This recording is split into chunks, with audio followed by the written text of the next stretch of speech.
Hey guys, PepperAmmy here. This week we are making cheese. That's right, we are making a Easter cheese. Now to make this, we will of course, like all cheeses, need some milk. And for this one, eggs. That's right, milk and eggs to make some cheese, and that cheese is Hrudka. Now I probably absolutely butchered that name. Now as well as that, you are also going to want to sterilise some cheesecloth in some boiling water for later. Now, don't do what I did and try and poke the cheesecloth under the freshly boiled water with your fingers. Use a spoon or something if it is poking out. Now, in order to make this, we are going to need 500 ml of milk, but first we want to have a fight with our scales, trying to change the measuring conversions before doing the old classic of removing the battery and putting it back in again.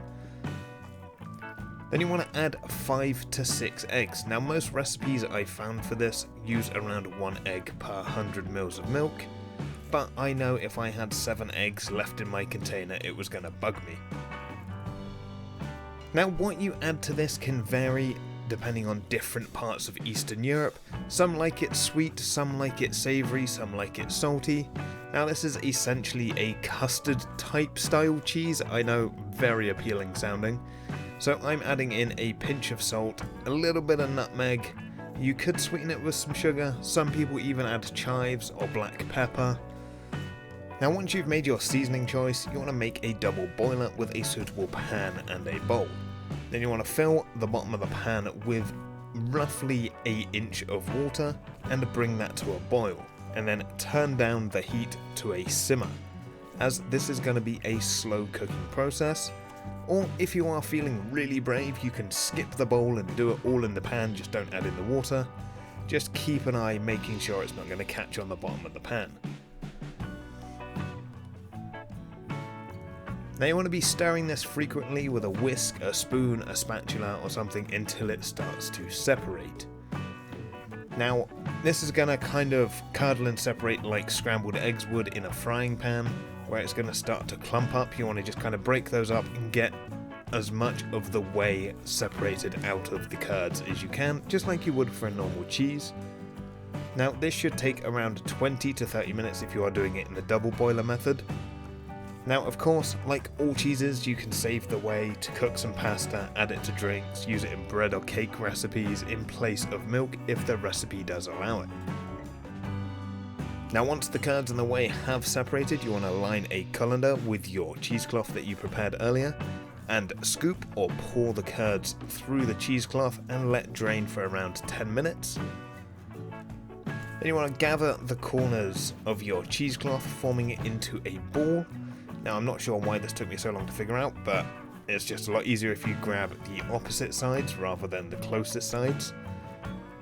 And then using some string, tie it up to try and form the curds into a nice ball shape, and then hang it over the pot with a wooden spoon or something, making sure it's not touching the whey in the bottom, and then let this drain for a further 30 minutes.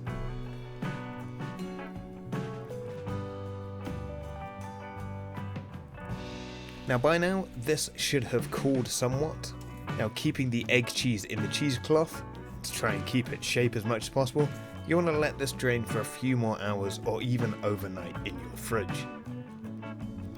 Now once rested, it should have firmed up, but the cheesecloth should have kept it nice and moist and stopped the outside from drying out.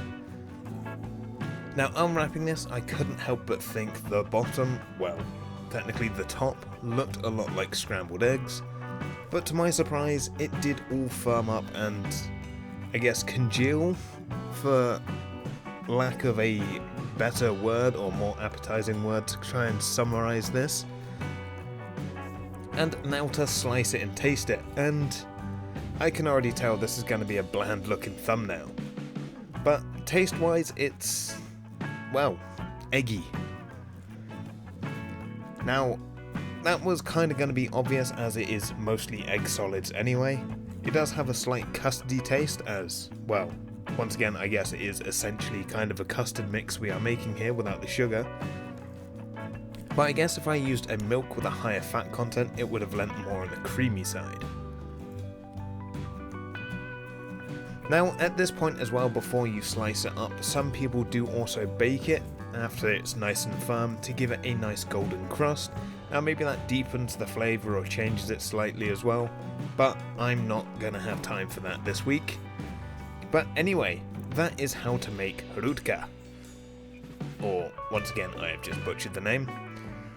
Or it's one of the many ways to make it anyway.